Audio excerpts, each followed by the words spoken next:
ponentes sobresalientes en el desarrollo histórico de la microbiología, el objeto de estudio de la microbiología. Vamos a ver las técnicas o instrumentos utilizados con mayor frecuencia en el estudio, o sea, en la observación de los microorganismos y los agentes y otros agentes infecciosos, y enumerar pues los grupos de microorganismos y agentes infecciosos. Digo grupo de microorganismos y agentes infecciosos, porque se acuerdan, hoy que estuvo de moda el COVID, el COVID-19 o el SARS-CoV-2 no es un microorganismo, no es un ser vivo, es un agente infeccioso, ¿verdad? Entonces, pero se estudia dentro de la microbiología. Bien, la microbiología como tal pues viene del término de tres raíces griegas: micros, bios y logos, que si lo definimos técnicamente es el estudio de los organismos microscópicos, así la podemos definir. Y a esos organismos microscópicos, ¿verdad? Si bien la microbiología se entiende que nació como tal desde 1850, ¿verdad? Y entonces, donde fueron los primeros, el primero que observó, que fue Hooke, que observó un hongo, por cierto, lo dibujó, pues, y hasta lo puso en un artículo científico que publicó, pero hasta ese momento, pues, no se relacionaba mucho el término de microorganismo con enfermedad. Fue un médico muy famoso, pues, quien lo describió. La microbiología entonces estudia los microorganismos, o sea, aquellos microorganismos que son demasiado pequeños para verlos a simple vista. Así vamos a definir a un microorganismo. Un organismo que es demasiado pequeño para ser visible a simple vista.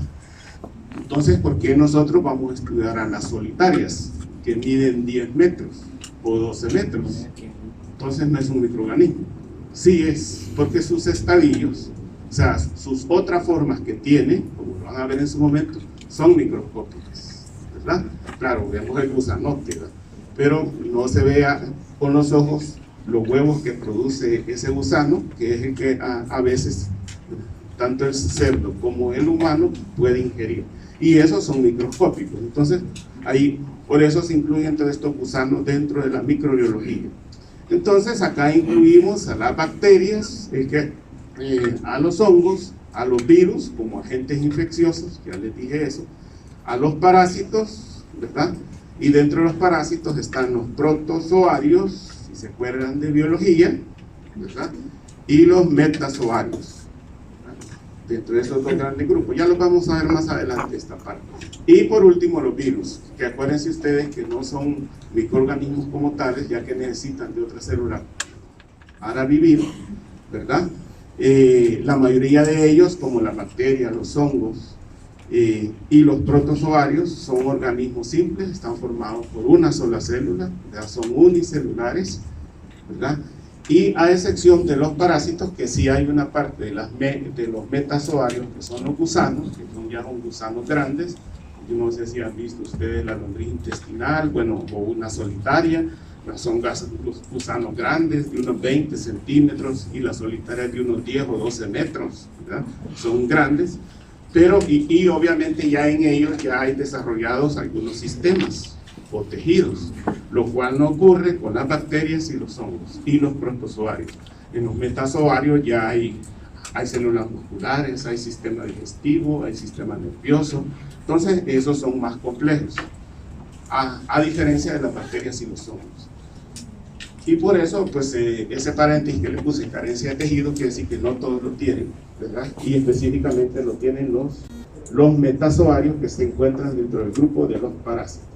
Si hay algún término que no entienden, este es el momento, por favor, me interrumpe, ¿verdad? Porque muchos términos que mencionemos, el profesor que venga ya va a darle por hecho de que ustedes ya lo conocen, ¿verdad? Entonces, me interrumpen, pues no hay problema, ¿verdad? Para yo explicar esto. Estos microorganismos pues son muy pequeños. Acuérdense que su rango de los que vamos a estudiar anda dentro de los rangos de los nanómetros, ¿verdad? hasta los centímetros, y aquí encontramos los hongos pues, y los parásitos. Todos estos, pues, en el caso de los que vamos a ver, son visibles en parte con el microscopio óptico, a excepción de los virus, que solo pueden ser vistos con el microscopio electrónico. Entonces, el rango en que estos organismos, ustedes pueden ver que la microscopía electrónica va desde 1 ángstrom hasta 100 micrómetros, y en cambio en la microscopía óptica, pues, ahí podemos ver desde 1 micrómetro hasta 1 milímetro. Ya estos son a simple vista, el cual pues ya vemos desde 1 milímetro en adelante. Entonces ese es el amplio, por eso pues a estos se les llama microorganismos, ¿verdad? Y en esta parte es donde nosotros vamos a estar viendo todo este curso. ¿Quiénes observaron los microorganismos por primera vez? Si bien hay descripción desde mucho antes, ¿verdad? Fue en 1546 que Girolamo Francastoro, ¿verdad? En su libro de Contagius Morbis, de las enfermedades contagiosas y su transmisión, algo así es la traducción al latín, donde él hace referencia a que las enfermedades, siempre relacionado obviamente esto con la religión, ¿verdad?, de que habían ciertas semillas de la enfermedad, y que estas, y fue el primero que también habló sobre la transmisión. Él estudió mucho una enfermedad que se llama sífilis, ustedes ya la han escuchado.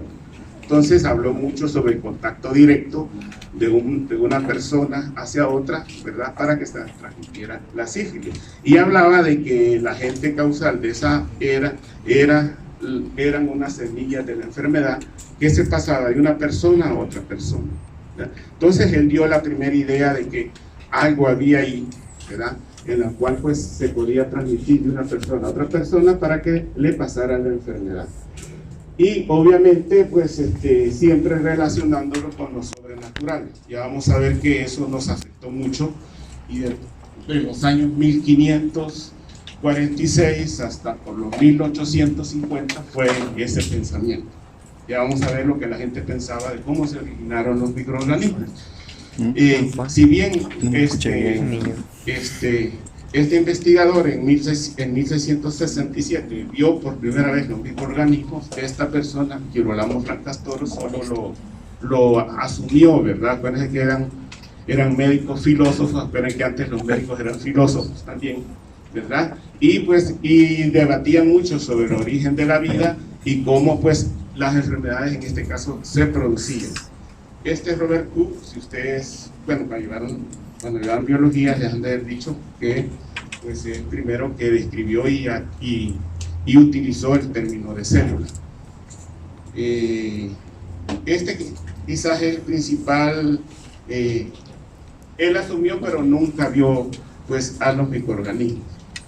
Fue este señor, Anthony van Leeuwenhoek, ustedes creo que ya lo han escuchado en biología, que vivió entre 1632 y 1723. Era un comerciante que vendía telas de seda y vestimenta para la gente de clase, ¿verdad?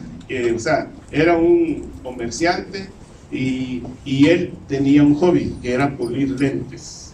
Si bien antes de que él lo hacía, ya Hooke había utilizado y creado el microscopio, muy pocos utilizaban el microscopio porque era difícil, ¿verdad?, pulir esos lentes y obtener esos aumentos. No saben cómo lo hizo Hooke, ¿verdad? Y él pues estando en eso de que pulía lentes, hizo este aparato que es el primer microscopio funcional y reproducible, ¿verdad?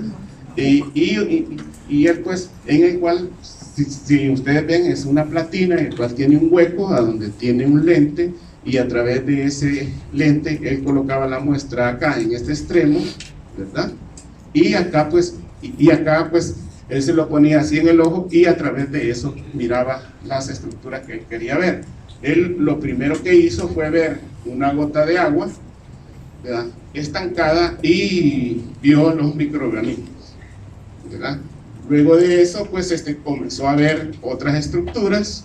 Por ejemplo, en 1683, que es la época donde describió las bacterias, vio su propia placa dental y observó pues estas bacterias están acá y las dibujó. Esto está en el archivo, en el artículo original que él publicó pues en la Real Sociedad de ¿cómo se llama?, de Inglaterra. Vean que dibujó las bacterias, ya esto ustedes lo van a conocer. Este es un bacilo, este es un espirito probablemente, este es un coco, así le llamamos en microbiología, y este es un bacilo largo. Además de eso, dio su semen mismo, describió por primera vez los espermatozoides, ¿verdad?, con todas sus formas de las cabezas deformes, ¿verdad? O se conoce que cada uno de estos tiene su propio nombre, pues ahora cuando ustedes lean sobre esto. Y pues a estas bacterias que observó en su placa dental, él le llamó animalculos, que eran los propios microorganismos. Él vio también sus propias heces. Hay un parásito que se llama Giardia lamblia, que produce la yardiasis. No sé si lo han escuchado en los perros. Yardiasis, hay una vacuna hasta para eso. Él fue el que primera vez vio ese protozoario que causa en el humano pues la yardiasis. Bueno, además vio las células del músculo estriado, describió la circulación capilar, los eritrocitos, ¿verdad? Y pues a él se debe entonces, él es considerado el padre de la microbiología, porque fue el primero que demostró y reportó las bacterias. A pesar de este descubrimiento, vean, en 1683 pasaron, como dice ahí, 200 años, en los cuales dentro de ese tiempo pues mucha gente ligado más a la parte de la iglesia y a la religión, que limitaba un poco pues la explicación de algunos procesos, de algunas enfermedades, ¿verdad?, y que se las dejaban pues más que todo pues a los aires más sanos, ¿verdad?, como dicen nuestros abuelos, cuando alguien muere pues a los malos humores, al hijillo, al problema de ser melancólico y por eso uno se enferma. Bueno, sí, pues, tiene que ver un poco, nada más que no, ¿verdad? Pero en esos 200 años no hubo un avance importante en la microbiología por todos estos conocimientos. Y uno de ellos fue que vamos a ver ahora, que es lo de la generación espontánea. Como respetaban mucho a Aristóteles y a todos esos, lo que decía la Biblia, las aportaciones de Galeno, de Plinio y Lucrecio con respecto a esto de cómo se originaban los microorganismos. Ellos decían, por ejemplo, que si uno quería generar ratones, pues en una vasija solo colocaban unos trapos sucios y viejos en una esquina, en la oscuridad, y a los días ya iban a haber ratones. Y aparecían y se generaban, entonces la vida se generaba a partir de materia inerte. Eso es lo que se conoce como la generación espontánea o abiogénesis. La abiogénesis es cuando se producen los organismos a partir de seres vivos, o sea, a través de sus padres. Entonces, había muy pocos autores en ese momento que no creían en la generación espontánea, pero la gran mayoría, y esto limitó mucho obviamente el avance de la microbiología, porque pues Aristóteles pensaba que los seres vivos, como dice ahí, surgían del barro y en materia en descomposición. Entonces los cocodrilos, ellos surgían de los troncos que se descomponían en el agua. Así pensaba Aristóteles. Otra cosa, ¿verdad?, que en la Edad Media Helmut propuso varias recetas para generar animales. Él decía que al mezclar trigo y ropa sucia, después de 21 días obteníamos ratones. Y así decían. Entonces todos esos organismos vivos se originaban de la materia inerte, y es lo que se conoció como generación espontánea. Las moscas, por ejemplo, se originaban de la carne, ¿verdad?, cuando dejaban la carne y luego de ahí brotaban las moscas, ¿verdad? Entonces se generaban, ellos pues obviamente hoy ya sabemos que las moscas llegan, ponen los huevos, se forman larvas, luego esas larvas, bueno, porque no salen las moscas de ahí, sino que las larvas forman las pupas caen en el suelo, todas las moscas deben de caer al suelo, y del suelo, ahí se forma la pupa que es de color negro, y del suelo salen las moscas. Pero ellos decían esto, así es el ciclo de las moscas, ¿verdad? Cuando veamos artrópodos, van a conocer de eso.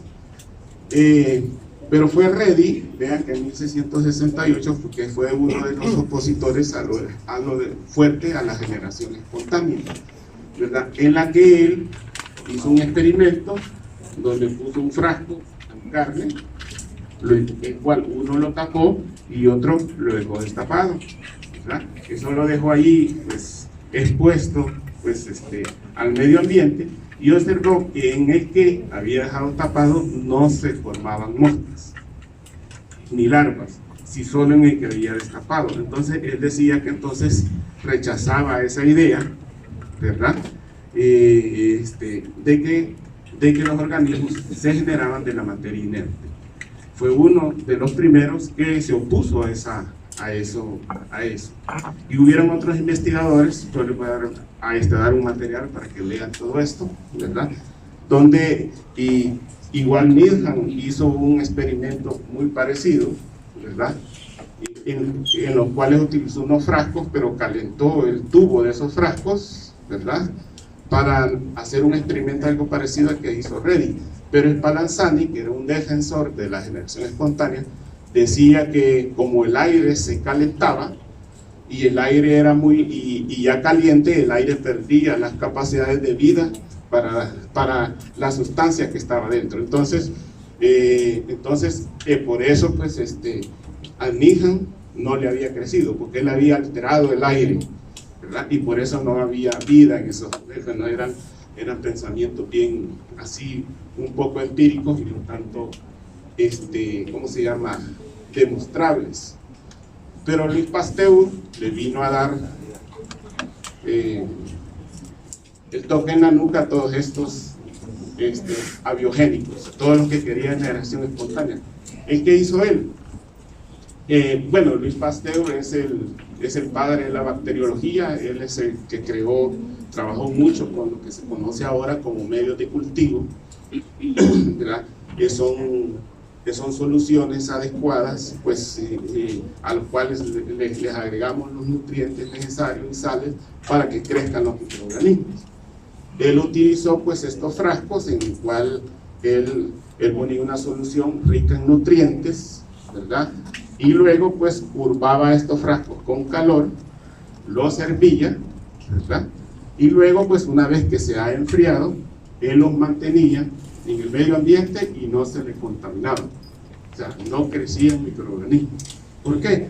Porque aquí pues entraba aire, no lo calentaba, ¿verdad? Pero las bacterias por gravedad quedaban aquí, pues con los microorganismos quedaban depositados en esta curva. Entonces cuando los mantenía, el frasco y el caldo permanecían sin microbios. Y una vez que él lo inclinaba o lo quebraba, entonces crecían y ya se podían ver los microorganismos. Con esto demostró entonces que los organismos, en este caso, pues otros seres vivos, no se originan de materia inerte y no se originan espontáneamente, ¿verdad? Entonces fue más un experimento que hizo otro señor ahí, como muy parecido, pues, que fue Tyndall en 1877, pero principalmente Pasteur, fue desechada la generación espontánea. Y la teoría de la biogénesis obviamente es la que nosotros conocemos, donde los seres vivos se originan pues a partir de sus padres, en este caso pues una bacteria de su célula madre, y todos los hongos así son. Él pues trabajó mucho dentro de su grupo de laboratorios o grupo de colaboradores que tenía. Se describió mucho lo que conocemos ahora en microbiología. No sé si conocen las cajas de Petri. Sí, ustedes no hay biología.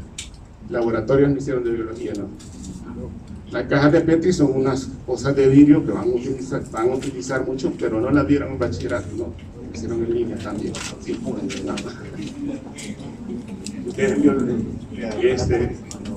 este bachillerato no reciben laboratorios. Algunos. eso debería de regresar el ministerio, mira, porque antes sí habían hasta laboratorios de biología, de microscopios y todo eso. Él, igual, pues él de GIS, era un colaborador que él tenía, que trabajando con medios de cultivo, que ellos utilizaron orina, utilizaron carne, utilizaron papa para poder crecer los microorganismos, pero tenía gelatina, pero el problema es que era atacado por los propios microorganismos. Cuando uno hace un cultivo debe tener una sustancia que no es atacada. Y un colaborador de él, que la esposa trabajaba con jaleas, imagínense cómo es la cosa, y le dijo, mira, ¿y por qué? Entonces ella utilizaba pues un alga, que es el agar, lo cual utilizaba para darle la consistencia a las jaleas, así como de gelatina, no es gelatina. Entonces le dijo, mira, ¿por qué no ocupas esto? Ya que te lo que estás ahí preocupado. Y él vino entonces y mezcló ese agar con el medio de cultivo, y ese es el agar que nosotros usamos hasta ahora, ¿verdad? Es un agar, ya vamos a ver en el video, que se utiliza mucho en microbiología en los medios de cultivo, pero fue pues el grupo de colaboradores de Luis Pasteur, que trabajó mucho pues en los cultivos microbianos. Bien, hasta el momento pues no se había relacionado, aún en ese tiempo, yo no les había dicho yo cuándo se relacionó los microorganismos con la enfermedad. Si bien Girolamo Francastoro, vean, como 200 años antes ya había dicho que había semillas, pero no se relacionaba mucho directamente la presencia de un organismo que producía enfermedad. Fue a través de los trabajos de Luis Pasteur y los trabajos que hizo con el carbunco, no sé si lo han escuchado, que lo produce Bacillus anthracis, así se llama la bacteria, que lo produce, bueno, es utilizado hasta como arma biológica, ¿verdad? Donde estableció la relación entre enfermedad y microorganismo, ¿verdad? Y así pues este mismo señor Bassi, que es el que escribió la teoría de la enfermedad, donde asumió un poco que las enfermedades se han producido por microorganismos, pero hasta ese momento no se podía demostrar. Bueno, ¿cómo yo demuestro? Por ejemplo, han escuchado de Salmonella typhi, que produce la tifoidea, no sé si alguno ya les ha dado tifoidea, o amibiasis. Bueno, entonces, ¿cómo demuestro yo entonces que Salmonella typhi produce la tifoidea y que ese paciente tiene Salmonella typhi en sus tejidos y anda circulando en sangre? Porque se anda circulando en sangre, le da una septicemia. ¿Cómo lo demuestro? ¿Y cómo establezco que ese microorganismo, si yo lo coloco en otra persona, le va a producir la enfermedad?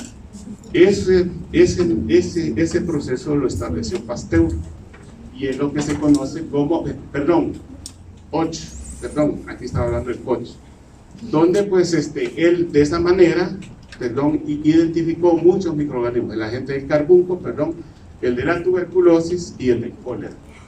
Es tal así que en 1905 le dieron un premio Nobel por establecer estos postulados, que son básicos y que siguen utilizándose ahora para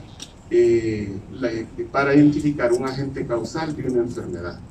Y pues son los postulados de Koch, descritos mucho antes, pero pues publicados en 1882. Y establece el principio de la especificidad biológica del agente infeccioso, o sea, establece que hay un agente que es específico y que produce una enfermedad, valga la redundancia, específica. Entonces, ¿cómo demostramos eso? Si ustedes ya tienen su conocimiento sobre microbiología, entonces él propuso estos postulados, a partir de los cuales cualquier investigador tenía que basarse en esos para demostrar que un agente infeccioso es el agente causal de esa enfermedad. Y de alguna manera este es un paso muy importante al método científico, a mucho de lo que ahora se hace para demostrar que un agente pues está produciendo una enfermedad. Entonces el microorganismo patógeno, el primer postulado de él, debe estar presente en todos los casos de enfermedad y ausentes en animales. O sea, si aquí todos estuviéramos enfermos con Salmonella typhi o con tifoidea, pues debemos que ¿Cómo lo voy a demostrar?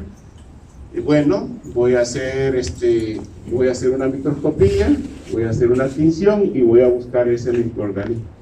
Y debe estar en todos esos pacientes. El microorganismo sospechoso debe cultivarse en cultivo puro. O sea, aquí ya va la parte de microbiología. Entonces vengo yo, le tomo sangre a todos, nos tomamos sangre todos, y lo llevo al laboratorio de microbiología y comienzo a cultivar. Y me debe de crecer en todos, ¿verdad? En todo lo que yo estoy haciendo. Entonces allí va a crecer, el cultivo de laboratorio se hace pues en cajas de Petri que lleven pues el medio de cultivo, allí va a crecer el microorganismo al cabo de un tiempo, ¿verdad? Y pues ese es el segundo postulado. Y debe ser en cultivo puro, que quiere decir que debo de aislar la bacteria y cultivarla pues solamente a ella. ¿Por qué? Cuando nosotros hacemos, cuando ustedes se han hecho, no sé si les han dejado alguna vez un coprocultivo o un cultivo de la faringe, ¿sí? ¿Les han dejado así? Bueno, cuando se hace el cultivo, acuérdense que las bacterias están en todas partes. Bueno, no sé, creo que ya lo saben. Nosotros estamos llenos de bacterias que andan circulando, esporas de hongos. Ahorita que yo estoy hablando, le estoy transmitiendo las bacterias, las que están aquí adelante, ¿verdad? En la faringe tenemos una gran cantidad de bacterias, no solo patógenas, sino que son bacterias normales que tenemos en nuestras mucosas, y de ahí el nombre de microbiota normal, a ese conjunto de microorganismos que nosotros tenemos en nuestras mucosas, en la piel, en el intestino, en las mucosas de los genitales, ¿verdad? En los ojos, nuestro pelo se le llama microbiota humana normal. Y obviamente si nosotros hacemos un cultivo de eso, va a crecer una gran cantidad de microorganismos, los que son normales y el patógeno. Si yo tengo una faringitis estreptocóxica, pues hago un cultivo y me van a crecer otras bacterias, pero me va a crecer el Streptococcus pyogenes, que es el patógeno. Entonces, como nosotros ya conocemos cómo son esas bacterias, sacamos esa bacteria, la pasamos a otro cultivo y vamos a tener un cultivo puro. Es como que aquí todos fuéramos bacterias, ¿verdad? Y yo quiero reproducir solo a él en cultivo. Entonces lo siembro, agarro la muestra y me van a crecer una colonia de cada uno de ustedes en la placa. Pero la de él es diferente, ¿ah? Tiene un chaleco. Bueno, nada más que aquí lo voy a ver de otra forma, porque tiene un color, las bacterias tienen colores, tienen forma, las colonias de las bacterias. Esta voy a hablar, esta es la que yo quiero, porque esta es la que parece sospechosa. ¿Cómo te llamas? ¿Ah? Diego. Parece que es Diego. Entonces vengo, tomo esa colonia, lo tomo a él solamente, lo dejo a todos ustedes y la de él lo pongo en otro medio de cultivo. Él me va a crecer ahí, solo Diego, ¿verdad? Porque ya lo aislé. Ese es cultivo puro, hacer un cultivo puro. Eso es lo que se hace pues básicamente en microbiología, cuando tenemos un cultivo de una muestra contaminada, ¿verdad? O de flora donde hay bastantes especies microbianas. Hay que diferenciar, y por eso ustedes deben de saber que hay muestras de nosotros que son estériles. La sangre es estéril. Sí, estéril. ¿Sí o no? ¿O andan bacterias ahí normalmente? No, ¿verdad? Si tomamos una muestra de sangre y hacemos un cultivo, cualquier bacteria que crezca ahí tiene valor. Ahora, si tomo una muestra de ese y hago un cultivo, híjole, no todo lo que crezca le voy a dar valor. ¿Por qué? Porque hay bacterias que son normales. Ahora, ¿la orina es estéril? La orina bien tomada, de medio chorro. A los que han hecho ¿a quiénes de ustedes? A todos ustedes, creo que hicieron examen general de orina, ¿verdad? Para esto. ¿A quienes explicaron que la muestra de orina debe ser tomada con la técnica del medio chorro? ¿A quiénes explicaron? Vamos a ver, levanten la mano. Esos son los buenos laboratoristas. A mí no me cae agua. ¿Verdad? La técnica de medio chorro es fácil, ¿verdad? Claro, primero hay que hacerse un lavado con agua, ¿verdad? Con agua, y luego comenzar a orinar. Para los hombres es más fácil, para comenzar a orinar, y cuando ya pensamos que vamos a la mitad, meter el frasco. Esa muestra de orina, si le hace cultivo, no va a crecer nada. Pero ¿qué pasa si hemos estado bien dormidos, hemos tomado agua, más, bueno, a las compañeras mujeres que tienen una flora mixta más abundante que los hombres, le ponen solo, voy a tomar la muestra de orina para hacerme el examen. Van al baño y lo primerito que sale, la meten en el frasco y obviamente ahí eso va a estar contaminado. Eso también pasa con las mujeres y los hombres, ¿verdad? Porque hay bacterias en la porción distal de la uretra, hay flora, hay microbiota humana normal, o sea, hay bacterias. Entonces, en el transcurso de todo esto, ustedes ya saben que hay muestras que son estériles. Y ya saben por qué a veces entonces algunos cultivos no crecen. El laboratorio reporta no se pudo aislar bacteria, o la muestra está contaminada, ¿verdad? Y precisamente pues tiene que ver mucho cómo a veces el laboratorio, el médico le explica al paciente cómo va a tomarse la muestra. Ahora, una muestra de ese, pues allí es una muestra súper contaminada, ¿verdad? Y está, bueno, los niños, un recién nacido a las 12 horas de nacido, y estando allí pues a donde tienen a los neonatos, ya tiene bacterias de la enfermera, del médico en la que la atendió y de la mamá. Imagínense, las bacterias se propagan rápidamente, además pues están en el medio ambiente, hongos, bacterias, virus no, porque solo están en animales vivos. Bien, una vez que lo hemos cultivado y lo tenemos en cultivo puro, el otro postulado es que las células de un cultivo puro, del microorganismo aislado, debe causar la enfermedad en animales sanos. Entonces, esta es la parte de experimentación de animales. Tomamos esa bacteria que tenemos en cultivo puro y se lo inoculamos a animales. Si le produce la enfermedad, entonces estamos ya comprobando en parte que ese microorganismo pues, es el causante de esa enfermedad. Pero ¿cómo vamos a comprobar de que en realidad ese es y no otra bacteria que probablemente ese animal tenga? Pues vamos a aislar de ese animal que nosotros infectamos experimentalmente el mismo microorganismo que nosotros inoculamos en ese animal. O sea, el microorganismo debe ser aislado y ser idéntico al original. Y eso es lo que pasa, ¿verdad? Cuando uno inyecta a un animal y reproduce una enfermedad y le vuelve a hacer cultivo de eso para recuperar ese microorganismo, entonces vamos a recuperar ese microorganismo que nosotros colocamos, ¿verdad? Y esto pues es lo que se basa en cómo se demuestra pues la especificidad de un agente infeccioso, ¿verdad? Cuando aparece una nueva enfermedad. Con esto, con Louis Pasteur y Koch, allá por 1850 hasta 1919, 1920 es la época de oro de la microbiología, porque con este proceso se identificaron casi todos los patógenos que nosotros conocemos, aplicando pues esto. Ahora, ¿cómo hacemos con los virus? O con unas bacterias. Hay bacterias que no se pueden cultivar, no se puede obtener en medio cultivo, ¿verdad? Los postulados de Koch no aplican para todos los microorganismos, y por eso ahí por los años 90 y postularon los postulados moleculares de Koch. ¿Por qué? Porque hay bacterias, por ejemplo, todos nosotros somos Salmonella typhi, ¿verdad? Pero solo yo tengo el gen que produce una enzima o una proteína,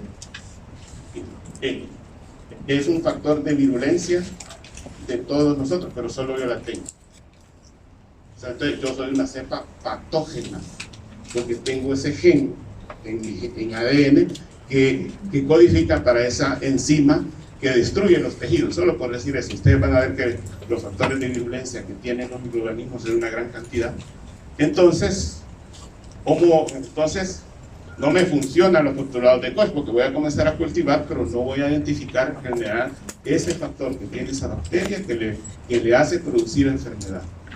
Entonces, ¿qué dicen los postulados moleculares? Pues que el gen en las bacterias causantes de enfermedad estén presentes en las cepas virulentas y en las avirulentas. O sea, virulentas son las que tienen ese gen y por esa bacteria es patógena.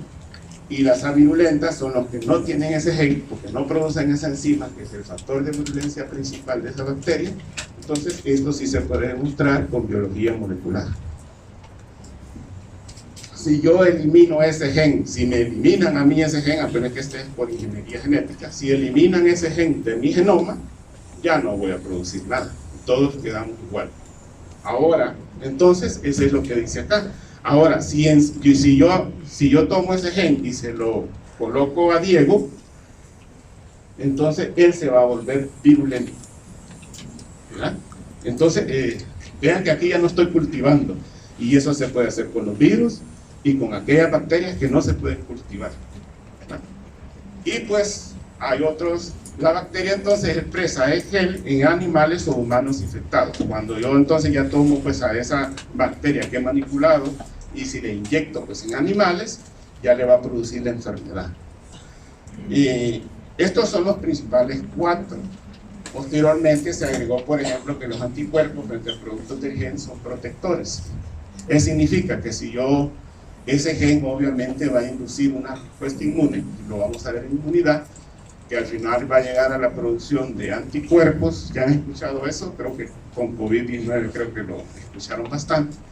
O células o linfocitos T activados, que son muy efectivos para la eliminación de esas cepas que tienen ese gen, ¿verdad? Entonces, pero los principales pues son estos 4. Esto pues lo propusieron que se debería cumplir y generalmente se cumple, ¿verdad? Acuérdense que nosotros con COVID-19 producimos anticuerpos contra la proteína Spike, ¿verdad? Que es uno de los factores de virulencia que tiene el virus.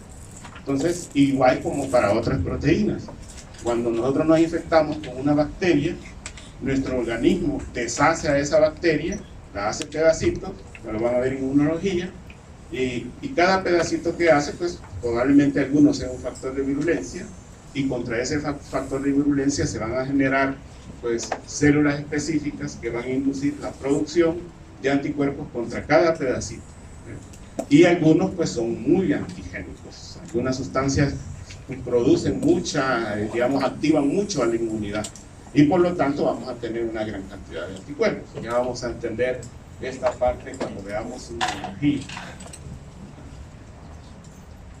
Bien, ¿cómo se estudian? No sé si tienen alguna duda hasta acá.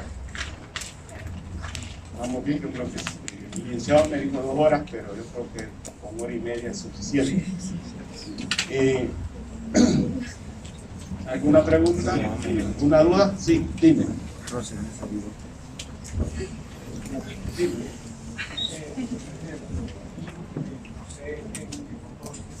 ¿Cómo cae la mano? ¿Qué fue una hora? No.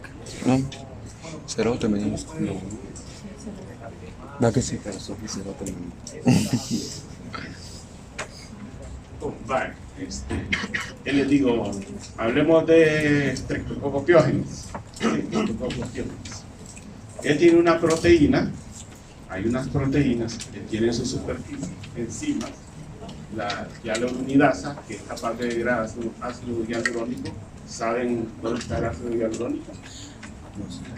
¿Verdad? No. En el tejido conectivo, en todo nuestro tejido. Entonces, es una enzima codificada por un gen, obviamente, es un factor de virulencia, ¿verdad? Entonces, si nosotros no pudiéramos cultivar a estas bacterias, entonces podíamos buscar a través de un PCR, ¿verdad? O sea, es biología molecular. Agarramos la bacteria, tenemos su ADN y voy a ocupar un primer que me va a buscar y se va a pegar en una sección específica donde está ese gen. Acuérdense que esta es especificidad. Y me lo va a leer y me lo va, a través de un PCR, me va a reproducir ese gen. Y luego, pues si es en tiempo real, pues me va a dar una curva donde me va a decir si está presente ese gen, ¿verdad? Entonces, me va a dar que entonces sí, esta bacteria lo tiene. Ahora, lo haces en otra bacteria que no tiene ese gen, porque no, y probablemente esa bacteria sea virulenta, aunque sea la misma bacteria, el mismo nombre, pero no es virulenta porque no tiene ese gen. Entonces yo le hago un PCR para ver si tiene ese gen y me va a salir que está negativo. Entonces esta cepa no es virulenta. Entonces todas las bacterias tienen muchos factores de patogénesis y aquellas que no se pueden cultivar, como por ejemplo Mycobacterium lepra, ¿verdad? En el cual entonces buscamos algunos marcadores de esa bacteria, ¿verdad? Que nos, o algún gen específico de esa bacteria, ¿verdad? Y obviamente que tenga que ver con su patogenicidad, para demostrar entonces que ese agente es el agente causal. No sé si con eso, eso pasa, los postulados moleculares se utilizan más en los virus. En los virus, ¿verdad? Cuando vean virus van a ver, cuando vean los genomas de los virus van a ver para qué codifican, ¿verdad? Ahorita se podrían mostrar interesados, ojalá que así sea cuando vean la gran cantidad de DNA y de cosas que hay que aprenderse y que tienen los virus, ¿verdad? Que la proteína F, que la proteína D1, que la BP1, que la BP2, o sea, una gran cantidad. Cada virus tiene, desgraciadamente cada investigador que descubre un virus le pone no la misma proteína, le ganan que le pusieran proteína S1, al otro que le proteína S2 y así va, sino que le ponen nombres diferentes a cada cosa, ¿verdad? Entonces, allí ni modo, pues hay que, nos complica la vida pues a todos los que estudiamos medicina, o a ustedes que estudian medicina, ¿verdad? Porque es una gran cantidad de cosas. Yo pues, admiro mucho a los que estudian medicina, porque, no, y es que así es, a diferencia de otras carreras. ¿Por qué es pesada estudiar medicina? Mi hijo es médico, ella está haciendo una subespecialidad. Yo sé por lo que pasa, yo sé, o sea, uno como padre también sufre verlos de estudiar, verlos sin dormir, hasta chocar porque en un posturno, porque van dormidos, porque van cansados, después de 32 o a veces más horas, ¿verdad? Hacer todo lo que tienen que aprenderse, o sea, entonces, lo que les digo yo es que todo, o sea, y es mucho, es pesado, ¿verdad? Pero igualmente hay momentos como el tercer año es más tranquilo que el segundo, bueno, no sé, tal vez porque no estuvieron presencial, ¿verdad? Entonces, uno así dice, el primer año es tranquilo, bueno, digo yo, ¿verdad? El tercer año, él me decía, no, mira, el tercero, quinto y el internado son los años más difíciles. Y ahí intermedio tercero, es quinto, pasable, internado. el tercer año es donde más vacilan. Eso espero, pero pues eso espero si les gusta la microbiología, ¿verdad? Porque al final todo lo que vamos a ver, pues ustedes lo van a aplicar. Ustedes dicen, Dani, ¿para qué nos están hablando de eso? Yo no voy a hacer cultivo, a menos que sean infectólogos, ¿verdad? Pero sí deben de tener una amplia base científica y de conocimiento para explicar al paciente el porqué de algunas cosas. Bueno, yo debo conocer de esto porque sé, porque debo de indicar una prueba y al menos debo de saber, ustedes deben de saber como médicos en qué consiste de manera general esa prueba, ¿verdad? Y les preguntaba yo, ¿a quiénes les dieron indicaciones sobre cómo se toma la muestra de orina? Imagínense que a partir de ahí uno puede diferenciar. Si ustedes ya tienen el conocimiento de cómo se toma, lo van a ver en Transmisibles 2, lo vamos a discutir, pues ya van a saber hasta diferenciar qué laboratorios pues son más cuidadosos en cuanto a eso y en cuanto hay que confiar, ¿verdad? Dime.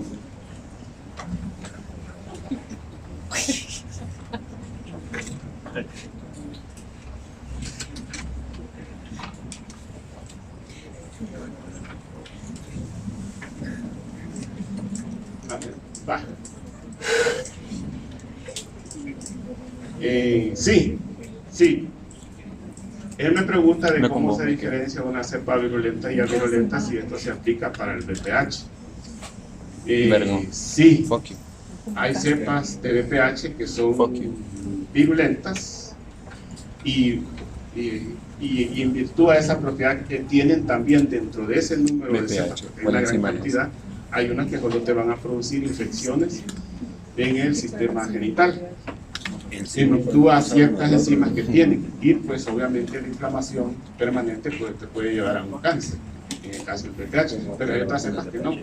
Entonces, estas cepas, obviamente con las bacterias es más como fácil estudiar eso, porque hay cepas virulentas y no virulentas. Por ejemplo, los que hemos sufrido de amibiasis, yo voy a sufrir de amibiasis, hay cepas virulentas y puede ser que un 40% de ustedes tengan entamoeba histolítica o hayamos tenido y no nos haya producido nada. Pero a mí me dio una que era virulenta y me dio una disentería seria, ¿verdad? Entonces, así pasa con todos los microorganismos. Ya van a tener otra clase, lo que es de relación puesta en microorganismos, donde van a hablar de agentes infecciosos, de factores de virulencia y qué es la Te puedes virulencia, caer, la Cris. patogenicidad, ¿verdad? Hola. Te puedes caer y besarme. Porque disentería con sangre. Eso dijo. Es que pensamos igual, perro. Cuando no puedes cultivar a los microorganismos, entonces no puedes utilizar los postulados, los clásicos de Koch. Entonces te baja esto. Y también se aplican también para los virus. Para los virus, algunos virus no se pueden cultivar, ¿verdad? Y es difícil reproducir el ciclo, la infección en animales de experimentación. Por ejemplo, hay bacterias que no pueden crecer en animales de experimentación. Entonces ahí no puedes hacer los postulados de Koch. Entonces ahí, en esos casos, hay que utilizar los postulados. Amigo el Charlie. Bien, ¿cómo se estudian los microorganismos? Entonces, ¿cómo todas estas personas que han llegado a establecer la relación causa y efecto de los microorganismos, pues han llegado pues a estudiar, que es lo que nosotros hacemos en microbiología? Bueno, primero utilizamos un microscopio, que es el equipo más frecuente. Los microscopios que tenemos, este es un microscopio de fluorescencia, nosotros tenemos uno, ¿verdad?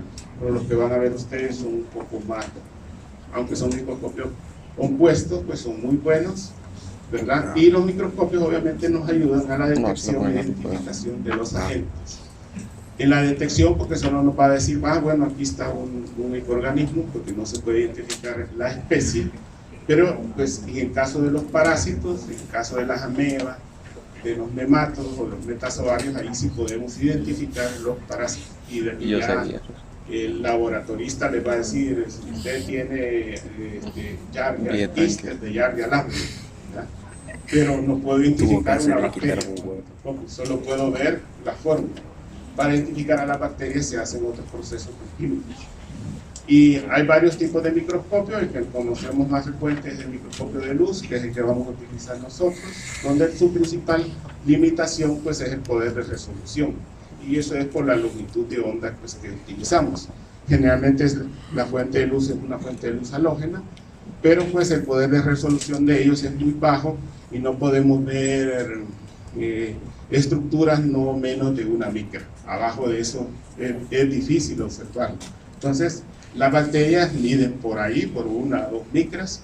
Obviamente no podemos ver los virus, ¿verdad? Existe otro microscopio, bueno, el que van a ver ustedes, y lo van a usar, pues es un microscopio compuesto, nada más que la fuente de luz halógena, LED, ¿verdad? Que no duran más.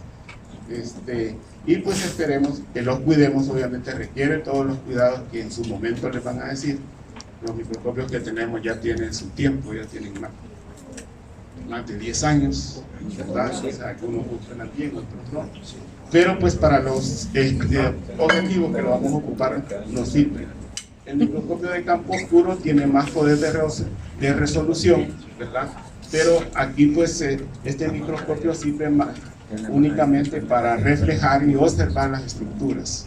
Aquí se utiliza un juego de lentes que hace pues lo que uno ve lo que uno está viendo pues en el microscopio se vea como un cielo estrellado. Entonces todas las estructuras a través de una luz colocada estratégicamente no pegan directo sobre los microorganismos, sino que de lado, y eso hace que los microorganismos así se vean como deslumbrantes. Se ve un fondo oscuro o negro y el microorganismo pues en este caso pues son espirilos. Esto se utiliza mucho, por ejemplo, para el diagnóstico de la sífilis, de una lesión de una úlcera de un paciente que tenga. Se hace una preparación al microscopio, se observa el microscopio de campo oscuro. El microscopio de contraste de fase es utilizado para ver el detalle de las estructuras internas de una célula principalmente, ¿verdad? Aquí se utilizan también un juego de lentes especial que hace ver o resaltar las estructuras internas de las células, como lo estamos viendo acá nosotros. Vean que aquí resalta mucho la célula, pero ya podemos ver el núcleo y estas pequeñas vacuolas que están en el interior de las células. Aquí nosotros solo tenemos el microscopio de luz. El microscopio de fluorescencia, si tenemos uno, ojalá que tal vez lo puedan ver, aunque sea demostrativo, es muy parecido a este. Es un microscopio que tiene una fuente de luz, no es halógena, es una lámpara de mercurio que produce una luz ultravioleta que luego es filtrada, y es iluminada pues la sustancia. Entonces uno selecciona una longitud de onda de esa lámpara como de mercurio, una longitud de onda específica, ¿verdad? Y se aplican a las sustancias que vamos a examinar fluorocromos. O sea, estos fluorocromos, estas son sustancias que fluorecen ante una longitud, cuando reciben una luz de una longitud de onda específica. Por ejemplo, vean, este es Toxoplasma gondii. ¿Han escuchado de la toxoplasmosis? ¿Verdad? No. Este es Trypanosoma cruzi. ¿No se han escuchado de enfermedad de Chagas? Sí. Entonces, en los fotoobjetos uno pone los parásitos, los trata con esta sustancia que son los fluorocromos, ¿verdad? Y cuando refleja la luz encima de ellos a una longitud de onda que uno quiere, estos van a fluorecer, ¿verdad? Aquí hay un proceso muy específico para que solo no florezca el parásito que nosotros queremos, ¿verdad? Entonces es un proceso inmunológico que se hace pues a todas las muestras.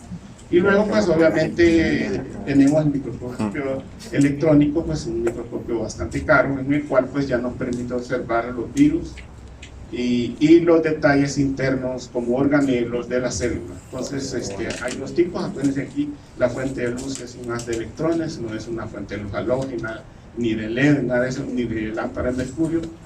Es un haz de electrones que están como bombardeando constantemente a las partes de la célula, y aquellas que son más densas, pues hay una cámara que está capturando eso, pues evidencia pues estas estructuras. Aquí podemos ver un microscopio electrónico de transmisión, que es para ver las estructuras internas, y el de barrido, que se utiliza mucho para analizar la superficie de las células principalmente. En este caso es un tripo, así se llama, un tripomastigota de Trypanosoma cruzi, y pues es un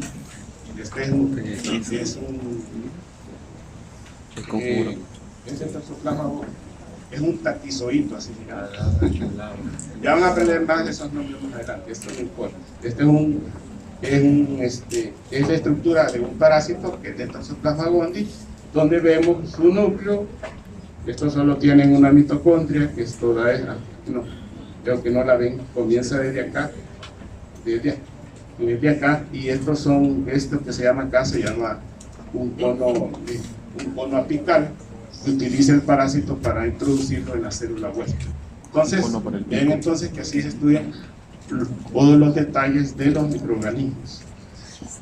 Esto ya lo habíamos visto. Esto es pues de acuerdo pues al tamaño de los organismos, pues, y los rangos de lo que cada microscopio puede captar cuando nosotros estudiamos estos microorganismos. Obviamente el microscopio electrónico puede ir desde 10 a la menos 5 hasta 10 a la menos 10, ¿verdad? Obviamente no podemos ver un átomo, ¿verdad?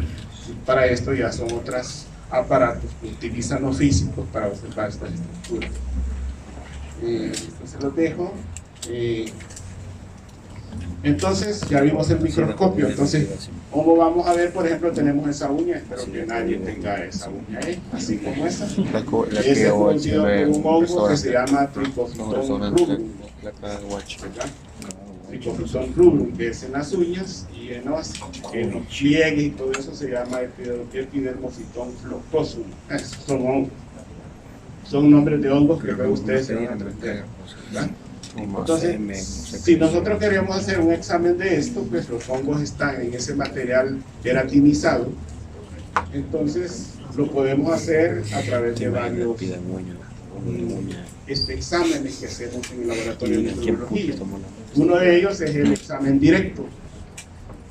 El examen directo está más relacionado con que donde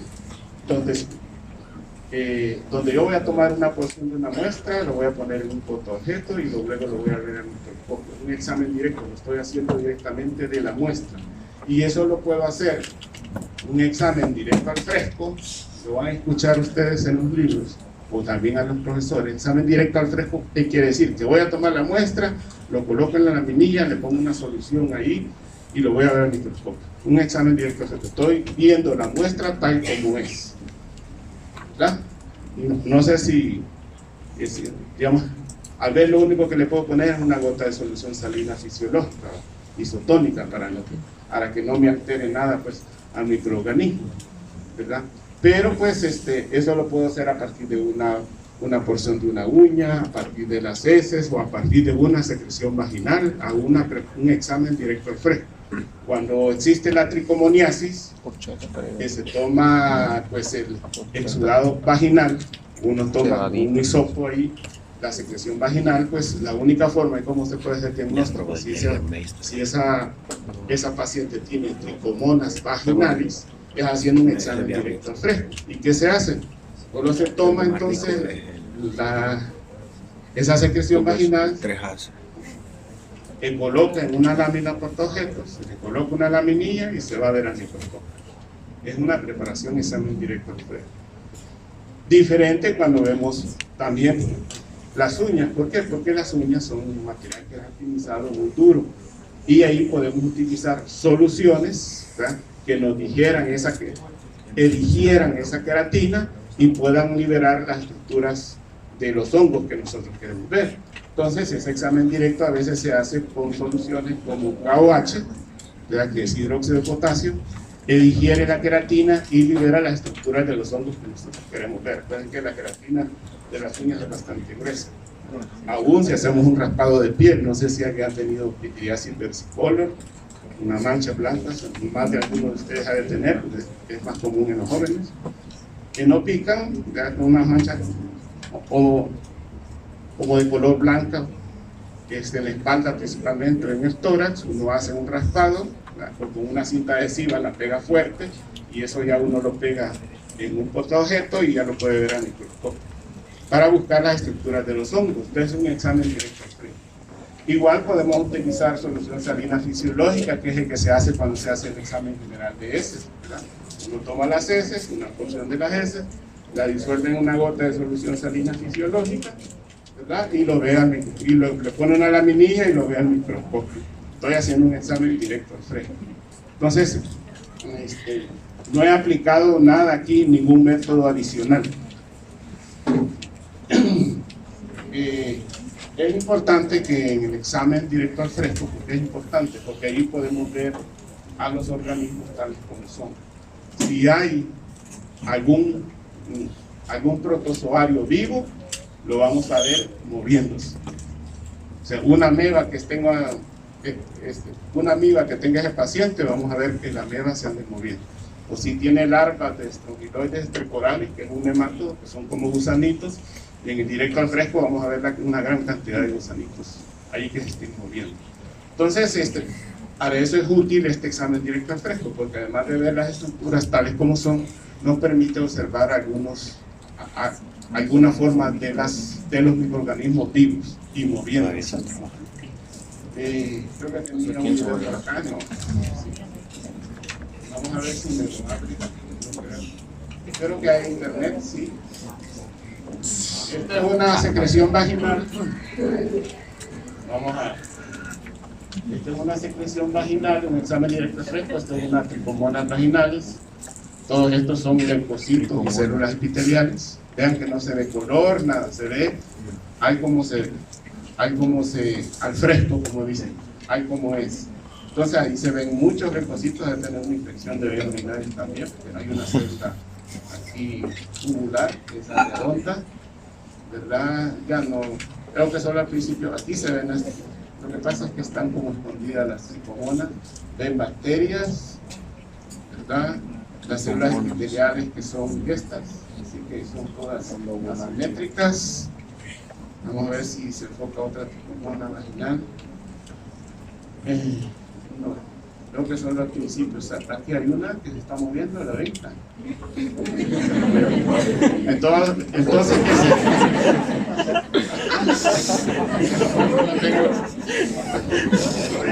Ya no pagué clase premium.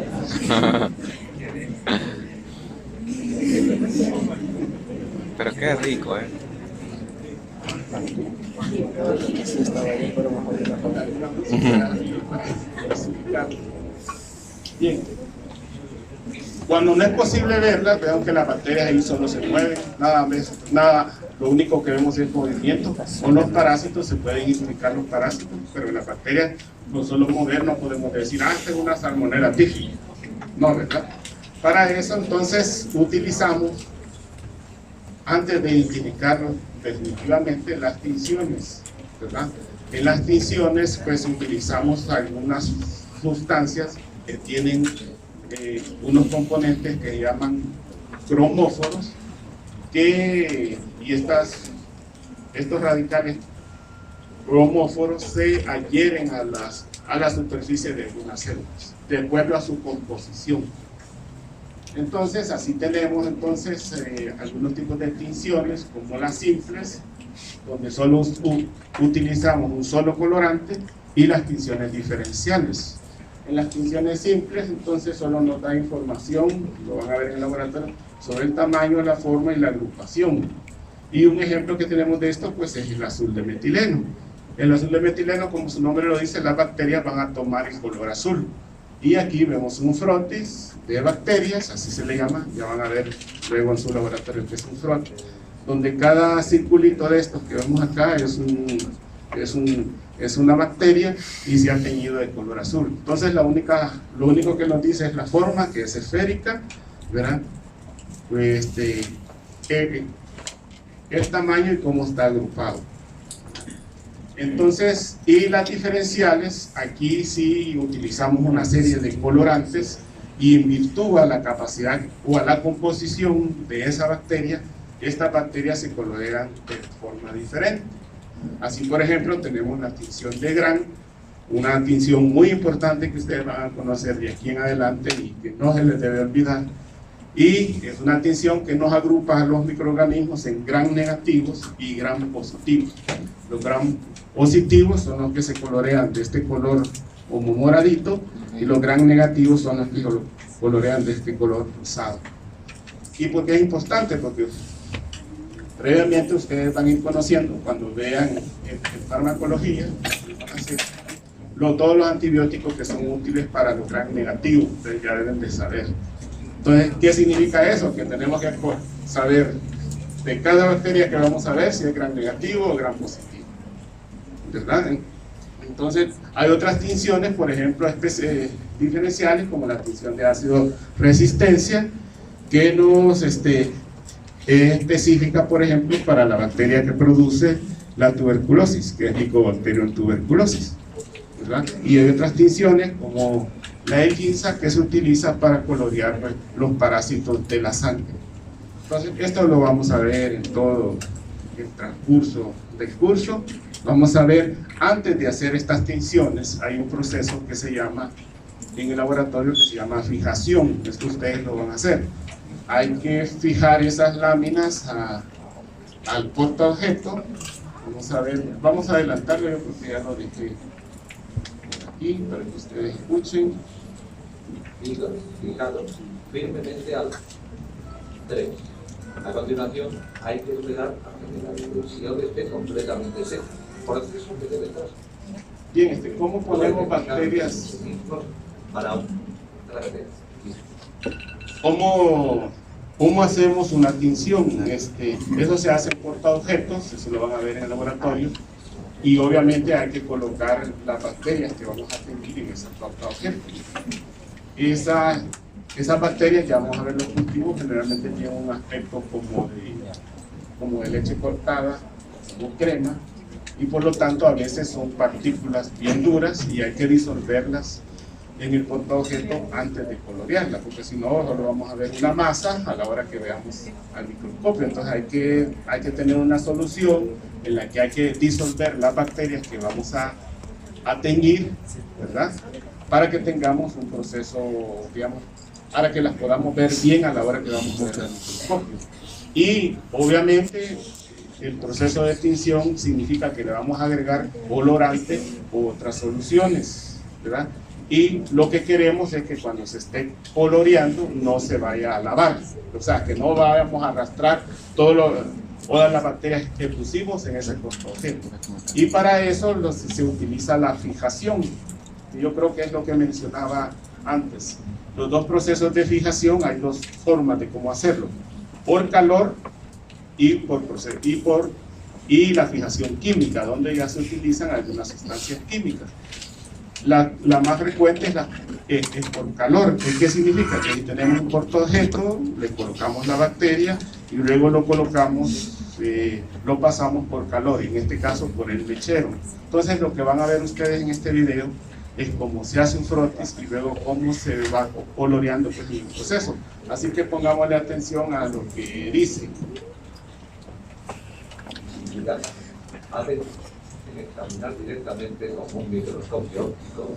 A menudo hay que fijar los tejidos para aumentar su contraste y mejorar su visibilidad, acentuar sus características morfológicas y conservarlos para un posterior.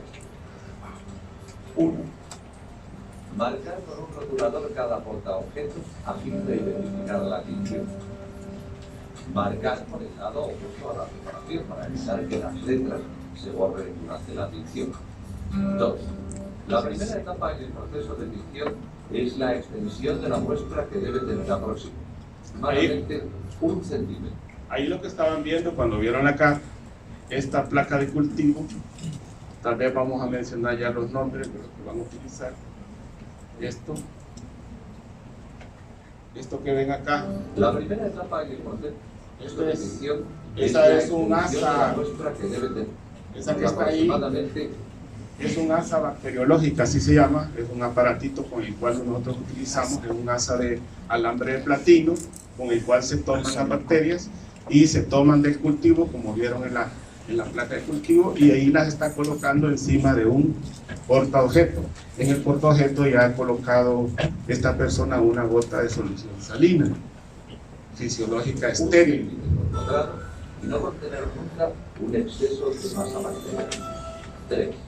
A continuación, hay que esperar hasta que la extensión esté completamente seca, proceso que debe transcurrir a temperatura. 4. La siguiente consiste en la fijación de la muestra. La fijación es el proceso por el cual se conservan y mantienen en su posición las estructuras internas y externas de las células microbianas.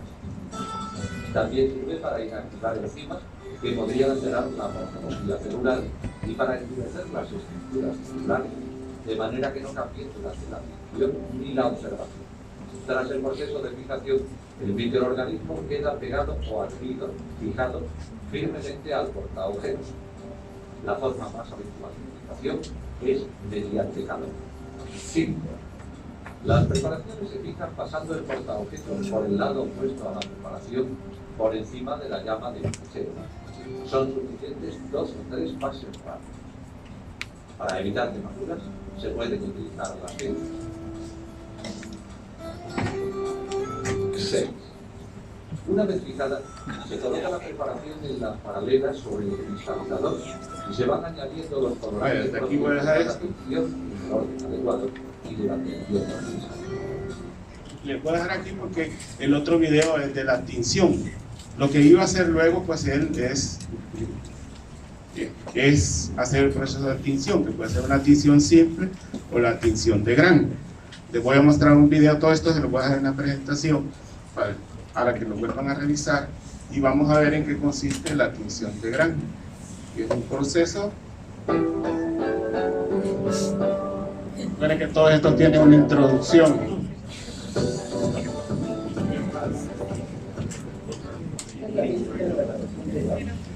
Haremos una pequeña introducción en este momento, pero lo más importante es que conozcamos la técnica pasada. Para comenzar, tenemos que la técnica es una técnica de laboratorio que consiste en aplicar diferentes colorantes a muestras biológicas para poder observar, escuchar y diferenciar tipos de bacterias. Gracias a esta función se pueden reconocer dos grandes grupos de bacterias, las bacterias gram negativas y las bacterias gram positivas. Antes de comenzar, conoceremos brevemente el fundamento de la técnica. Esta técnica, descrita en el año 1884 por el científico Frank Graham, basa su fundamento en la pared celular de las bacterias gram negativas. Recuerden que hasta en estos videos hay errores. Ahí dice Cristán, es Hans Christian Gram, que es un bacteriólogo muy famoso, es Christian. Posee una capa Puta Cristo. y una membrana celular externa. En cambio, la pared celular de la bacteria gram positiva posee una gruesa capa de peptidoglicano y no posee membrana celular externa. La composición química y el peptidoglicano presente en la pared de las bacterias gram positivas y gram negativas determinará las características interiores de ellas. La técnica utiliza un colorante primario, que es el ultravioleta, que tiene afinidad por el peptidoglicano presente en la pared celular de la bacteria. También utiliza el UV, que impide la salida del ultravioleta al formar un complejo de ultravioleta negro que satura los espacios del peptidoglicano presente en la pared de la célula. Posteriormente se utiliza una mezcla de acetona, la cual deshidrata la pared bacteriana, produciendo además el cierre de los poros. Esta mezcla, además, destruye la membrana externa de la bacteria gram negativa, debido a que esta es soluble a la acción de solventes celulares. Por lo tanto, las bacterias gram positivas, por tener una gran cantidad de peptidoglicano, retienen con mayor fuerza el complejo formado por el ultravioleta. En cambio, las bacterias gram negativas, que no tienen la capacidad de retener el colorante, son finalmente tendidas con safranina para su observación al microscopio. Para la realización de la técnica, necesitaremos tener a mano lo siguiente. Debemos disponer de visión ultravioleta,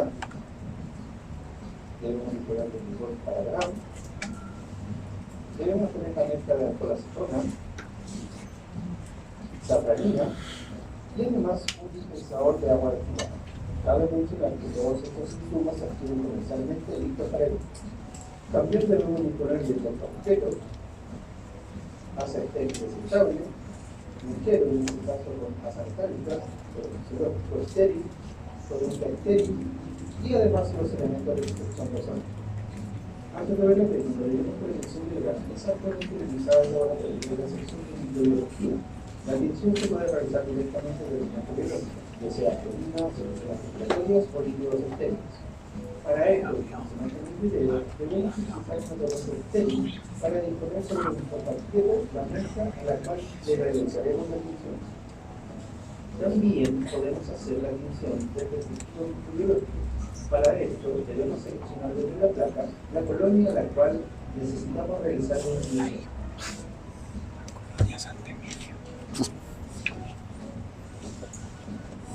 A continuación describiremos la técnica pasada. Primeramente se debe incluir la muestra científica y de por minuto, después de eso se debe enjuagar con agua.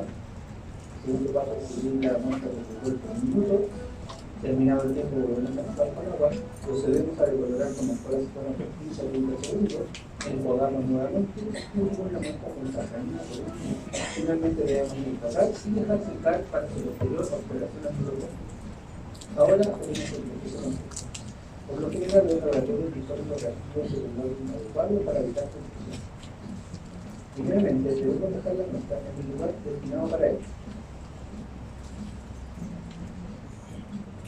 Iniciamos agregando el ultravioleta, programamos nuestro timer de 10 minutos y esperamos el tiempo necesario. Una vez terminado el tiempo, enjuagamos con agua destilada, teniendo la precaución de regular todo el exceso de programa. En segundo lugar, se agrega el motor, también por un minuto, tomamos el tiempo necesario y esperamos. Al cabo del tiempo volvemos a enjuagar con agua, eliminamos todo el glucol, teniendo la precaución, como siempre, del método del exceso, y posteriormente le agregamos el alcohol acetona. Cronometramos el tiempo en 30 segundos y volvemos a enjuagar con agua de tila. Una vez más, teniendo la precaución del método del exceso. Finalmente agregamos la safranina y procedemos a tomar el tiempo de esta misma. Terminado este tiempo, volvemos a hacer el último enjuague, logrando el impacto del exceso, y debemos dejar secar en un lugar antes de llevarlo al microscopio para su lectura. Bueno, como siempre, espero que este video haya sido muy claro y preciso. Si les gustó, les invito a suscribirse, a darle like y compartirlo. Muchas gracias. Esto lo van a hacer ustedes, no así como dejar todo desparramado el colorante como ellos lo hacían, pero porque pues pero sí, esta técnica, como ven, ya cuando uno vea el microscopio, pues va a ver las bacterias de esta forma, la gran positiva de color morado y la gran negativa de color rosado. Además uno puede ver la forma, no sé si lo alcanzan a ver, estas son bacterias esféricas o redonditas, a esto le llamamos en microbiología cocos, tienen forma de cocos, y a estas así que son alargadas se les llama bacilos, o tienen forma de bacilo o de bastón. Algunos están agrupados, vean que estas hay dos cadenitas, ¿verdad? Es la agrupación, y estas están agrupadas en forma de como si fuera un gajo de uvas. Entonces esa es la agrupación, uno ve todo eso cuando ve un frotis, ¿verdad? Y entonces es lo que reportan, ¿verdad? Algunos parecen hasta granos de café, por ejemplo, cuando un paciente tiene Neisseria gonorrea, que produce la gonorrea, es una secreción uretral la que le saca al hombre del pus, que hace un frotis, se colorea con gran, y ahí se van a ver los diplococos gran negativos, y eso no hay otra bacteria que se parezca. Entonces ya el paciente, tiene una gonorrea, ¿verdad? Y no es que se sentaron en una piedra caliente, ¿verdad? Sino que hicieron otra cosa. Así me dijo una vez un estudiante que me dice, eso era mi amigo, ¿y a dónde fuiste? No, yo no, ¿a dónde fuiste? ¿Por qué? No, tenés, pues sí, gonorrea. No, ustedes no conocieron al doctor Garay, creo, no, creo que ya se había ido él cuando ustedes comenzaron en Anato. Con él, no, entonces andar con el doctor Garay que él te dé el tratamiento, ¿verdad? Porque sí tenés. Y después ya me dijo que había ido, pues, donde las cariñosas. Otra parte que nos ayuda mucho, pues, para estudiar la microbiología son los cultivos, ¿verdad? Inicialmente, pues, y esto fue utilizado mucho por Roberto Coca, donde Ben utilizó todas esas sustancias, ¿verdad? Y pues hasta que llegó, pues, a la utilización del propio medio cultivo que conocemos ahora. Ya él utilizó papas, gelatinas, utilizó orina también, ¿verdad? Pero la sustancia gelatina, ¿verdad? Pero la sustancia que le dio mejor resultado es lo que conocemos ahora como agar, ¿verdad? Y pues igualmente, pues en su laboratorio tenía no me acuerdo el primer nombre, pero era de un colaborador de apellido Petri. De ahí el nombre de las cajas de Petri, ¿verdad? Que también las creó en su, o fueron descritas, bueno, estas son las cajas de Petri, ¿verdad? Que fueron, pues, utilizadas y propuestas por él, pues, y su grupo de investigadores. Los medios de cultivo, pues hay varias, lo vamos a definir como una solución acuosa o en estado de gel, en el que están presentes todas las sustancias necesarias para el crecimiento de las bacterias, ¿verdad? Generalmente, pues hay dos formas de clasificar a los medios de cultivo. Medios de cultivo sólido, que son estos que ustedes ven acá, que están en cajas de Petri, y los medios de cultivo líquidos, pues son estos que están acá en tubos. Estos medios de cultivo líquidos también se les conoce como caldos, y el crecimiento, entonces, en ellos lo vamos a ver de diferentes formas. Entonces, los medios de cultivo se pueden dividir en dos grupos: los medios de cultivo sólidos, que son los que tienen agar, y los medios de cultivo líquidos, que son básicamente son soluciones acuosas, ese le llama caldos. Vean, este es un medio de cultivo sólido, este es el agar, esta es una caja de Petri, ¿verdad? Y aquí están colocando pues el medio de cultivo en la superficie. El agar tiene la propiedad de que cuando está entre 40 a 45 grados hacia arriba es líquido y abajo de esa temperatura es sólido. Entonces, esta es una ventaja que nos da para trabajar en estos,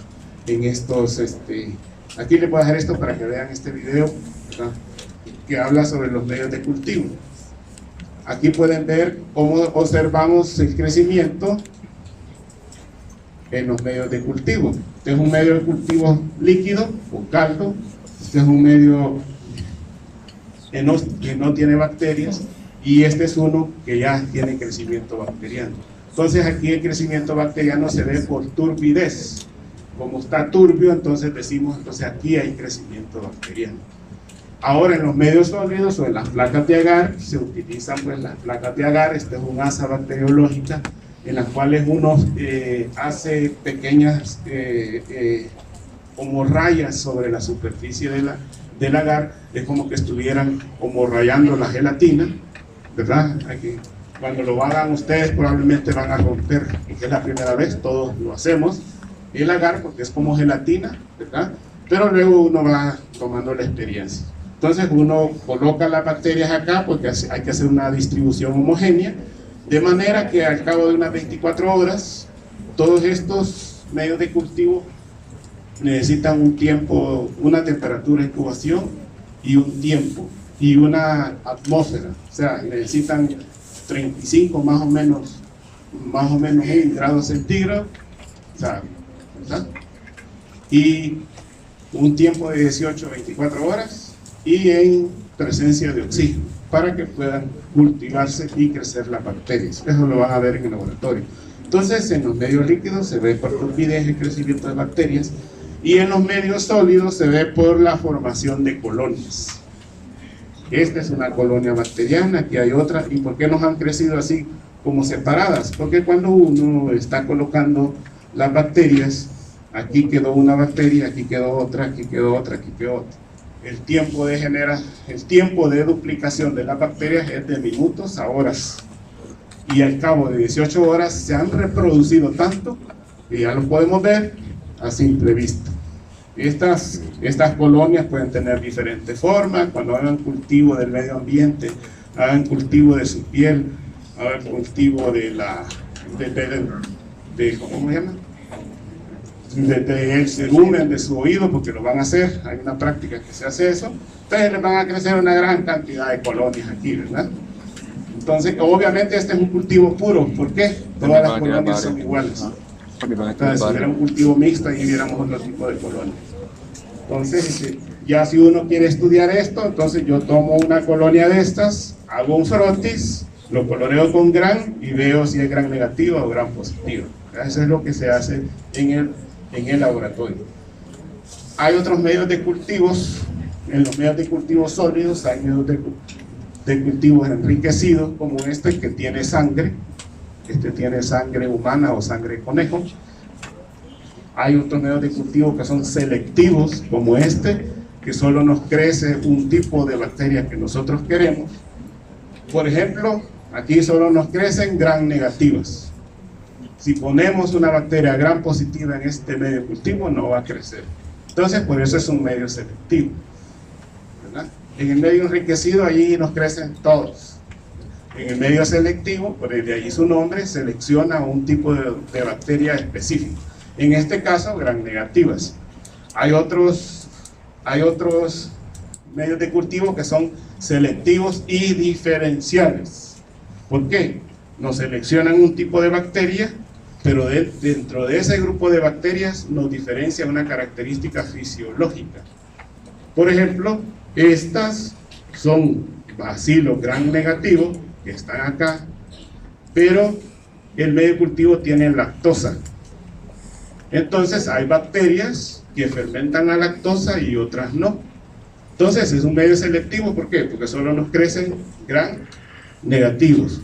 pero el medio de cultivo tiene incluido una sustancia que en este caso es lactosa y diferencia las lactosas positivas, las que fermentan la lactosa, que son estas rosadas, y estas lactosas negativas que no se ven incoloras.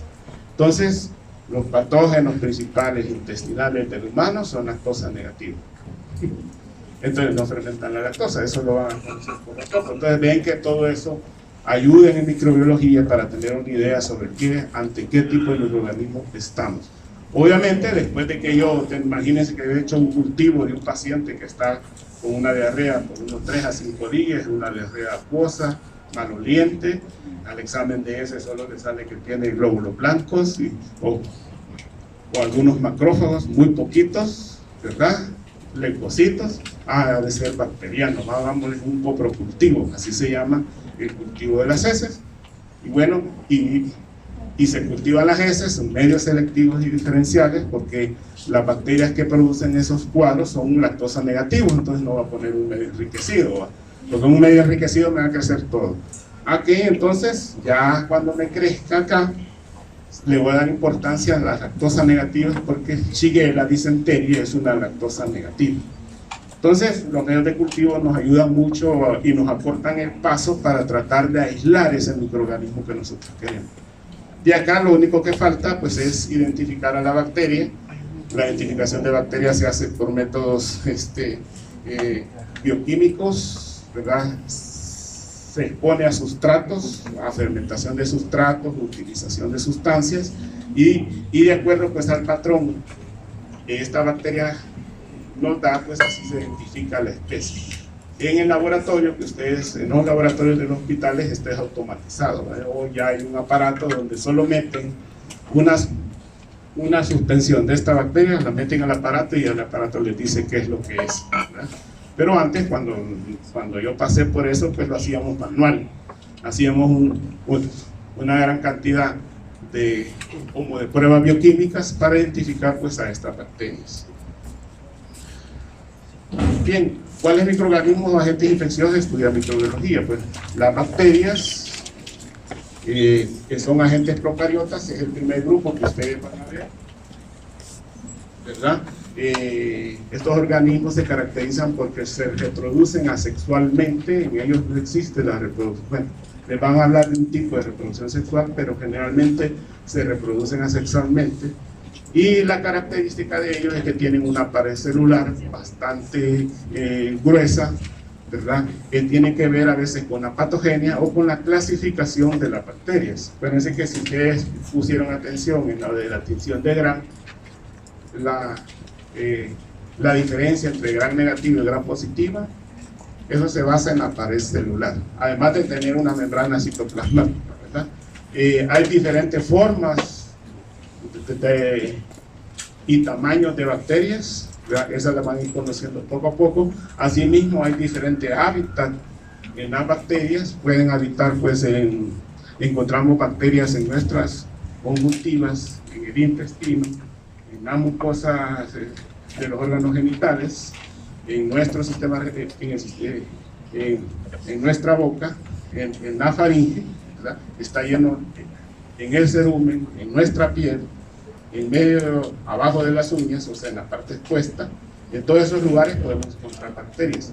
Y los hábitats, hay bacterias que están en el suelo, son específicas de la tierra, ¿verdad? Algunas de estas bacterias son importantes para algunos ciclos biológicos, como el del nitrógeno, ¿verdad? Entonces, estas bacterias las encontramos en muchas partes. Ejemplos de agentes infecciosos, ahí les he escrito unos, no es necesario que se los aprendan, ¿verdad? Se los van a aprender ya cuando los vean. Por ejemplo, Shigella disenteria, que produce la shigellosis, Mycobacterium tuberculosis, que produce la tuberculosis, y Streptococcus pyogenes, que produce la faringitis estreptocóxica. El otro grupo son los hongos, estos también son unicelulares, como las bacterias. Están organizados de una manera un poco más compleja en las bacterias, ya que a veces pueden como formar pues estos filamentos, ¿verdad? Bueno, como bastante largos. Ustedes ya han visto, si dejan un pan o una tortilla ahí al medio ambiente, le crece un hongo que se llama Penicillium, que es de color verdoso, ya lo han visto, ese es Penicillium, ¿verdad? Y si ustedes agarran una porción de ese hongo y lo quieren ver al microscopio, vamos a ver estas estructuras acá porque es un hongo filamentoso. Hay otros hongos que son unicelulares y a este se le llama levaduras, ¿verdad? Estos hongos son agentes de muchas enfermedades como la micosis superficial. Estas lesiones se clasifican según el sitio donde vamos afectados, que se ven afectadas, como micosis superficiales, cutáneas, subcutáneas y las micosis sistémicas, que es donde ya afectan pues, los órganos internos. Ejemplos de estos hongos, en el caso de las micosis cutáneas, es Trichobiton rubrum, que es el agente que produce el pie de atleta, ya lo han escuchado, o hongos en los pies, para los que no han escuchado. Y un hongo que produce una enfermedad sistémica, que es la histoplasmosis, es el Histoplasma capsulatum. Es un hongo pues, que produce una enfermedad pulmonar, y en los pacientes inmunodeficientes puede el hongo reproducirse en todos los tejidos. El otro grupo que vamos a ver con los parásitos, aquí tenemos dos grupos, los protozoarios, como les decía al principio, y los metazoarios. Estos son eucariotas, bueno, los hongos también son eucariotas, solo las bacterias son las únicas procariotas. Estos son eucariotas generalmente unicelulares, los protozoarios principalmente, ¿verdad? Y ejemplos de estos son las amibas. Estos unicelulares están formados por una sola célula. Esta es una amiba que se llama entamoeba histolítica, que produce la amibiasis, ¿verdad? Y el otro grupo encontramos son los metazoarios, que son los gusanos. Estos llegan a medir desde una micra hasta 10 metros. Algunos no los consideran microbios, pero se estudian en microbiología porque sus estadios son microscópicos. O sea, algunas formas de ellos son microscópicos. Por ejemplo, si nosotros, que llega a medir hasta 10 metros, si una persona lo tiene, la única forma como se puede hacer diagnóstico es hacer un examen general de heces, y en el microscopio se va a observar la presencia de los huevos que produce este gusano. Y ahí pues uno ya hace el diagnóstico y ustedes se van a encargar del tratamiento. Todos estos parásitos tienen formas de vida diferentes, ¿verdad? Que reciben diferentes nombres, que los van a conocer. No sé si alguien ha tenido amibas, tal vez si se acuerdan y leyeron el examen, dice se observan trofos o hitos de entamoeba histolítica o se observan quistes de Yardia lamblia. Esas son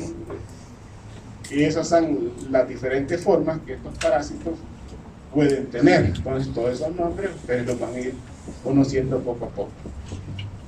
El hábitat es muy variable, ¿verdad? Estos parásitos generalmente los encontramos en el tubo digestivo, desde el intestino delgado hasta el recto, o pues puede estar también pues en el cerebro, en el pulmón, ¿a dónde más? Cerebro, pulmón, en la vejiga, en el hígado.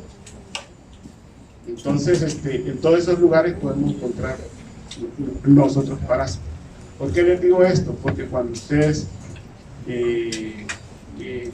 estén pensando en una enfermedad, pues ya tienen que saber en qué parte del organismo está ese parásito. Y por lo tanto, qué exámenes vamos a indicar. Por ejemplo, los parásitos que están en la vesícula o en todos los conductos del hígado. Imaginen que tenemos un gusano que está produciendo huevos. ¿A dónde van a salir esos huevos? Si están en la vesícula. ¿A dónde? Por la orina. No.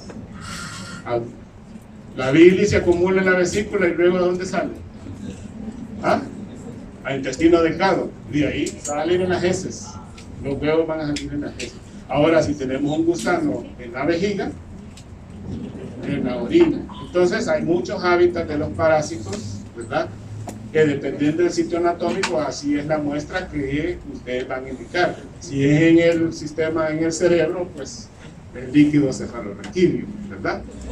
Si es el pulmón, ¿qué muestra es la que nosotros, el esputo, o sea, lo que conocen como flema, pues el nombre técnico es esputo, ¿verdad? Entonces, eso es lo que se estudia.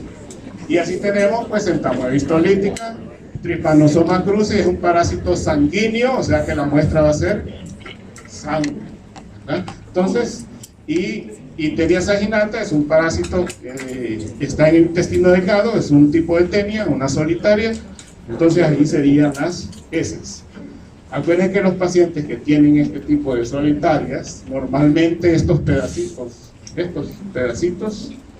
les están saliendo normalmente. Ahí siente la gente que como que le va saliendo un gusanito de repente. Aquí puedo tener yo una tenia, puedo sentir que me está saliendo un gusano, porque realmente salen espontáneamente. Y este es un Trypanosoma cruzi, miren, este es un alvez, y vamos a hacer alguna visita a Chalate a capturar chinches. Tal vez los podemos invitar. El año pasado se nos hicieron los locos, fuimos aquí a la laguna a capturar chinches. Si han leído de la enfermedad de Chagas, es un protozoario sanguíneo que es transmitido por las chinches. Es un tipo de chinche especial, ¿verdad? Que tiene un nombre. Y no se transmite cuando nos pica, sino que se transmite cuando la chinche defeca. O sea que la chinche está comiendo y defeca, ¿verdad? Y en las heces ahí va el parásito. Imaginen que es bien diferente a una picadura de un zancudo. Este defeca, y claro, si hay una solución de continuidad o la gente lo que hace es rascarse, pues se lleva las heces al sitio de la herida donde ha picado y ahí penetra el parásito. Entonces, estamos pendientes con el doctor Ortega, que ustedes van a conocer más adelante, que estamos haciendo la tipificación de estas cepas de Trypanosoma cruzi. Y para eso, pues, ahí nos dejaron esperando a nosotros, porque la vez que ellas no fueron, ahí fuimos a alguien es de Chalatenango, por aquellos lados, a la laguna fuimos, un lugar muy bonito, ¿verdad? Hasta nos podemos ir a bañar, porque hay unas cascaditas muy bonitas, pero no quisieron ir, así que y capturamos chinches. Acuérdense que antes, cuando eran solo 40, 50 estudiantes, allá por 1960, pues se hacían todas estas visitas de campo con estudiantes de medicina, ¿verdad? Donde se conoce, es más bien pues ir a conocer los lugares donde están las chinches, ¿verdad? Verlas como son, porque a veces los pacientes, ustedes se van a dar cuenta cuando estén en sueño social, vienen a llevar muchos insectos que no son los que verdad transmiten. Entonces es importante para ustedes conocerlos bien. Ojalá que los podamos invitar y podamos ir. Los virus obviamente es otro grupo de microorganismos, son los agentes infecciosos, no son microorganismos, ¿verdad? Como de menor tamaño, están formados por ADN o ARN envueltos en una capa proteica y glicoproteínas, ese es un virus, ¿verdad? Y pues a diferencia de las anteriores, no pueden transmitirse o permanecer en el medio ambiente por mucho tiempo. Necesitan siempre de una célula viva, a partir de la cual ellos pues se replican. Aquí no digamos que se multiplican, porque no hay uno, aquí el virus se replica. Y estos virus tienen la capacidad de manipular la maquinaria que utiliza la célula para multiplicarse, ¿verdad? Entonces ya lo van a ver cuando vean la replicación viral. Hay más de 2000 especies y ejemplos de estos virus, pues el virus del resfriado común. Estos virus pues así se nombran, uno dice virus del resfriado común, virus de la gripe. No es tan complejo, pues aquí los nombres como las bacterias, como no son seres vivos no le podemos poner nombres científicos, ¿verdad? El SARS-CoV-2 o virus de SARS-CoV-2, virus de la rabia y pues el VIH, ¿verdad? O el virus de la inmunodeficiencia humana, así se llama eso. Ya casi terminamos. ¿Qué estudia la microbiología? ¿Qué es lo que vamos a ver? Antes la microbiología estaba limitada solo a identificar una bacteria, ver quién la tenía, ¿verdad? O qué enfermedad producía. Hoy ha cambiado todo eso. Hoy la microbiología habla del estudio de la composición, la estructura y función de los microorganismos y sus componentes celulares. Estudia el crecimiento, la reproducción, actividades metabólicas. En este caso nos ayudamos de la fisiología y la bioquímica. Estudia las relaciones filogenéticas y taxonómicas, muy utilizadas en la sistemática, o sea, en la forma de cómo se clasifican los organismos vivos. Estudia los mecanismos genéticos, muchos de los mecanismos genéticos o todo lo que ustedes estudiaron en bioquímica se han demostrado en bacterias, ¿verdad? Estudia la distribución y cambios en el medio ambiente y relaciones con otros seres vivos, o sea, aquí tiene que ver mucho la ecología, y también pues estudia la patogenicidad e inmunología, tanto como la quimioterapia, antibioterapia, la microbiología industrial y biotecnología. Vean que la microbiología no solo estudia microorganismos, está ampliamente distribuida, y por eso pues se auxilia de otras áreas, como es la bioquímica, como es la patología. No podemos estudiar bioquímica, que es la que hoy los libros de microbiología que ustedes van a leer, los libros que yo estudié, pues solo tenían cosas morfológicas, ¿verdad? Y de factores de virulencia, de enzimas, de proteínas, de glucoproteínas, casi no te decían nada. Hoy se lo han complicado a ustedes porque hay una gran cantidad de proteínas, de factores de virulencia que las bacterias tienen.